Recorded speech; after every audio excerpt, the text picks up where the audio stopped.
cover designed by Jandos Rothstein. You tend not to spend too much time contemplating Tim Russert's innermost thoughts when you're 100 feet underwater, breathing through a narrow tube, soaring past the ocean wall in slow motion, staring at 200-year-old sea tortoises, parrotfish, and coral that have no concern for love or career.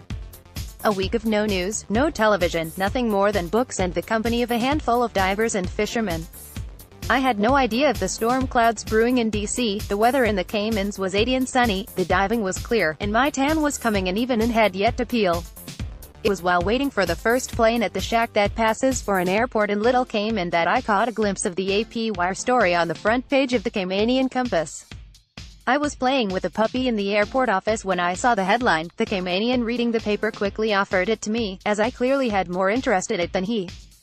The world was beside itself about the latest presidential scandal, this one involving an affair with a then 21-year-old intern, the juiciest story to break in my adult life, a salacious tale of alleged infidelity between the most powerful man in the Milky Way and a girl named Monica. Monica Lewinsky, a girl I'd gone out on a date with a few weeks before. I hesitate here, because I have no desire to appear on hard copy or banter with MSNBCs, and, essentially, I feel bad for poor Monica and feel unclean adding my feeble barnacle to her ship of fame. Although I will admit to an odd weave of loathing and envy when I watch the blabocracy breathlessly weighing in, hey, I think, they don't even know this chick. I am not jumping in because one dinner with Monica enabled me to read her mind as she sits with friends and family at the Watergate, pondering her fate.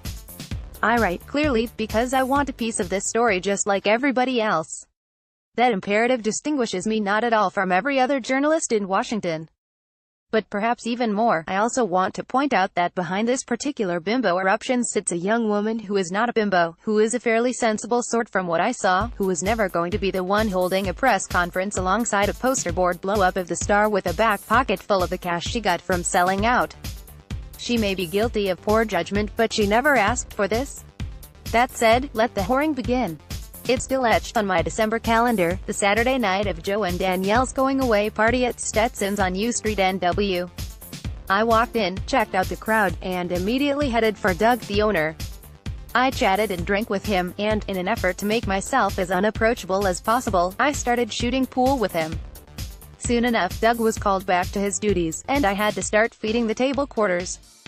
Between my former colleague Maloney and me, we could only scrape together 3 of the requisite 4 quarters.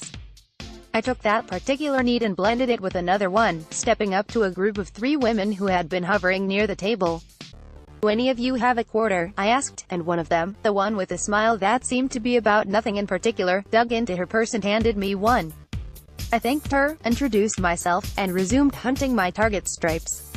"Am I drunk, or is she cute?" I asked Maloney. "Which one?" he said. "Monica," I said. "The one in the black." "You're drunk," said Maloney, a rugby pretty boy. I overruled him. She was cute, if a little zaftig. And friendly. And nice. I heard around the coral reef of the pool table for hours that night, never coming up for air. It was fine, paddling in my little eddy of indifference, waiting for others to approach me. Which Monica did. I was lining up a side shot when she stepped up and dropped 3 quarters onto the table, the smile now seemingly offered more specifically for my benefit. "For the game?" I asked. "You got next." "No, for you," she said. "Just some extra I had." So, ignoring the usual coy mating rituals, Monica felt free to actually be nice. Just to be nice. Maybe she wanted to meet me or someone like me. Regardless, it was refreshing. A warm patch of water in an otherwise chilly ocean. The simple act of gifting me with a few quarters after knowing me but a few minutes disarmed me. I was intrigued enough to approach Joe, who was the raison d'etre for the going-away party. Upon gentle inquiry, Joe told me that Monica was bad news, that she had left the White House because she had kept wandering into the Oval Office and inappropriately striking up conversations with the Commander-in-Chief.